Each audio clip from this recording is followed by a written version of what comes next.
యాక్చువల్‌గా టర్కీ మనకి ఇండియాకి ద్రోహం చేసిందని ఇవాళ ఇండియన్స్ అందరూ నమ్ముతున్నారు. ఎందుకంటే 2023లో టర్కీలో భూకంపం వచ్చినప్పుడు భారతదేశం ఆదుకునింది. ఆపరేషన్ దోస్త్ పేరుతో భారతదేశం వాళ్ళకి రిలీఫ్ వర్క్స్‌కి కావాల్సిన అన్ని మెడిసిన్స్ కావచ్చు, ఫుడ్ కావచ్చు, అక్కడ అనేక లాజిస్టికల్ సపోర్ట్ కావచ్చు, అన్నీ కూడా భారతదేశం చేసింది. టర్కీకి మనకి ఎప్పటినుంచో మంచి సంబంధాలున్నాయి. అయితే టర్కీ మనకి ద్రోహం చేసి పాకిస్తాన్‌కి దాదాపు 1000 రకాల డ్రోన్స్ పంపించింది. అందుకనే పాకిస్తాన్ మన మీద ఒకే రోజు, ఒకే నైటు దాదాపు 400 డ్రోన్స్‌ని ప్రయోగించి మన ఎయిర్ బేస్‌ల సమాచారాన్ని సంగ్రహించడం, తర్వాత కొన్ని చోట్ల దాడులు చేయడానికి ట్రై చేయడం, వాటన్నిటిని మనం గాల్లోనే పేల్చేయడం ఇవన్నీ జరిగాయి.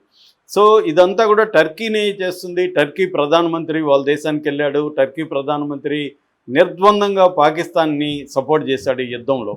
సో అందువల్ల ఇవాళ భారతదేశం అంతా కూడా టర్కీ మీద రగిలిపోతుంది.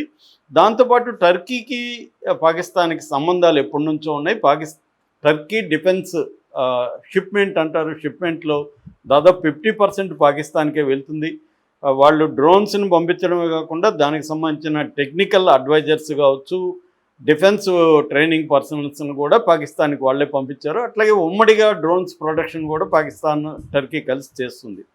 కాశ్మీర్ విషయంలో ముందు నుంచి కూడా టర్కీ పాకిస్తానే సపోర్ట్ చేస్తుంది. మనం 2019లో 370 ఆర్టికల్ 370 ఆర్టికల్ని రద్దు చేసి స్పెషల్ స్టేటస్ని కాశ్మీర్కి రద్దు చేసినప్పుడు దాన్ని ఓపెన్గానే టర్కీ విమర్శించింది. ఐక్యరాజ్య సమితి లాంటి వాటిలో కూడా టర్కీ ప్రస్తావించింది. అంటే క్లియర్గా టర్కీ పాకిస్తాన్కి అనుకూలంగా పనిచేస్తుంది. నెక్స్ట్ 2024లో టర్కీ నుంచి మనకు అంతకుముందు వరకు డిఫెన్స్ ఎక్విప్మెంట్ మనం టర్కీ నుంచి కూడా ఇంపోర్ట్ చేసుకునేవాళ్ళు. అయితే దాన్ని బ్లాంకెట్ బ్యాన్ అంటారు. అంటే కంప్లీట్గా బ్యాన్ విధించింది టర్కీ. మన దేశానికి టర్కీ నుంచి వచ్చే డిఫెన్స్ ఎక్విప్మెంట్ అంతా కూడా ఆపేసింది. సో ఈ చర్యల వల్ల ఏమైందంటే టర్కీ, అజర్బైజాన్ ఈ 2 కంట్రీస్ మనకి యాంటీగా మారాయి. దీనికి ఇంకొక కారణం ఏంటంటే టర్కీకి శత్రువులుగా ఉన్న గ్రీస్ కావచ్చు, ఆర్మేనియా కావచ్చు, సైప్రస్ కావచ్చు, ఈ దేశాలతో ఇండియా సత్సంబంధాలను మెయింటైన్ చేయడం మొదలుపెట్టింది. 2023లో ప్రధానమంత్రి నరేంద్ర మోడీ గ్రీస్ని సందర్శించడం, అట్లాగే ఆర్మేనియాతో, సైప్రస్తో అనేక సేల్స్ అగ్రిమెంట్స్ అవన్నీ చేసుకోవడం, ట్రేడ్ అగ్రిమెంట్స్ చేసుకోవడం, దీనివల్ల కూడా టర్కీకి ఇండియా మీద కోపం అనేది పెరిగింది.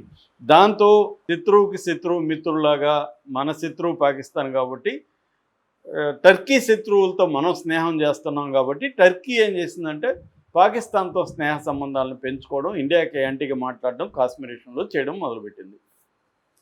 అన్నిటికంటే కూడా డ్రోన్స్ విషయంలో ఇప్పుడు ఇండియన్స్ ఇవన్నీ బయటకు వచ్చింది. సమాజంలో అనేక మంది హర్ట్ అయ్యారు. దీంతో 2 ఆస్పెక్ట్లలో ఇప్పుడు టర్కీకి బాయ్కాట్ టర్కీ అనే ఒక హ్యాష్‌ట్యాగ్ ట్రెండ్ అవుతుంది. ఈ 2 ఆస్పెక్ట్లు ఏంటంటే ఒకటేమో ట్రావెల్.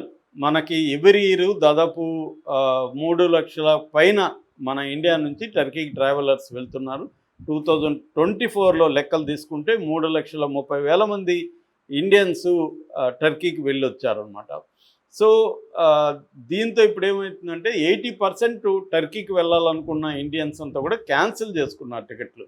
మనకి ట్రావెల్ ఏజెన్సీలు ట్రావోమింట్ కానీ, ఈజ్ మై ట్రిప్ కానీ, కాక్స్ కింగ్స్ కానీ, పిక్ యువర్ ట్రైల్ కానీ, తర్వాత ఐఎక్స్ఐ గో కానీ, ఇవన్నీ కూడా ఇక్సిగో అంటారు. ఇక్సిగో ఇటువంటి ట్రావెల్ ఏజెన్సీలు అందరూ కూడా క్యాన్సిల్ చేసుకున్నారు. టర్కిష్ ఎయిర్లైన్స్ టికెట్లు క్యాన్సిల్ అయిపోయినాయి.